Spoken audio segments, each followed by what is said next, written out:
C'est par le travail que la femme a en grande partie franchi la distance qui la séparait du mâle, c'est le travail qui peut seul lui garantir une liberté concrète. Le couple heureux qui se reconnaît dans l'amour défie l'univers et le temps. Il se suffit, il réalise l'absolu.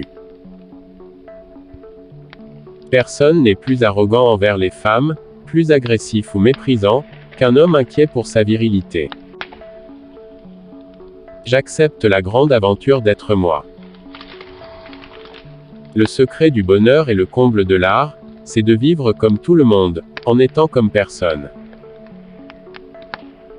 Le principal fléau de l'humanité n'est pas l'ignorance, mais le refus de savoir.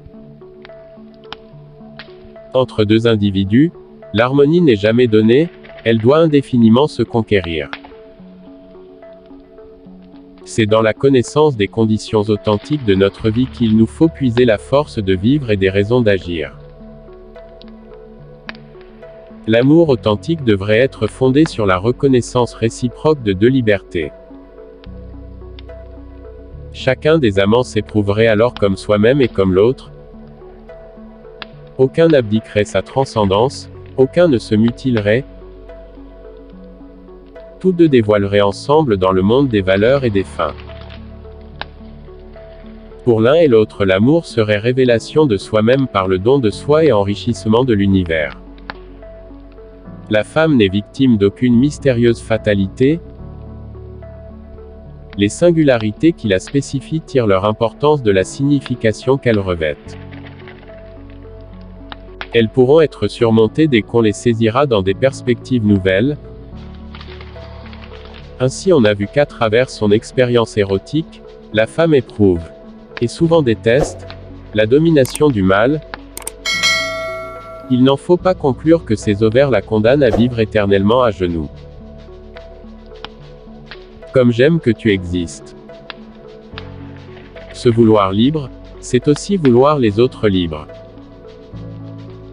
Une cuillère pour maman, une pour bonne maman. Si tu ne manges pas, tu ne grandiras pas. L'action des femmes n'a jamais été qu'une agitation symbolique.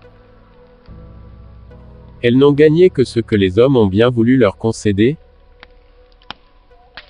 Elles n'ont rien pris, elles ont reçu. C'est qu'elles n'ont pas les moyens concrets de se rassembler en une unité qui se poserait en s'opposant. Elles n'ont pas de passé, d'histoire, de religion qui leur soit propre. Et elles n'ont pas comme les prolétaires une solidarité de travail et d'intérêt. Il n'y a pas même entre elles cette promiscuité spatiale qui fait des Noirs d'Amérique, des Juifs des ghettos, des ouvriers de Saint-Denis ou des usines Renault une communauté. Elles vivent dispersées parmi les hommes, rattachées par l'habitat, le travail, les intérêts économiques, la condition sociale à certains hommes, père ou mari, plus étroitement qu'aux autres femmes.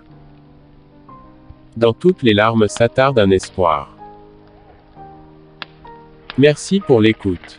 Si t'as aimé la vidéo, n'oublie pas de liker et à partager, pour le référencement.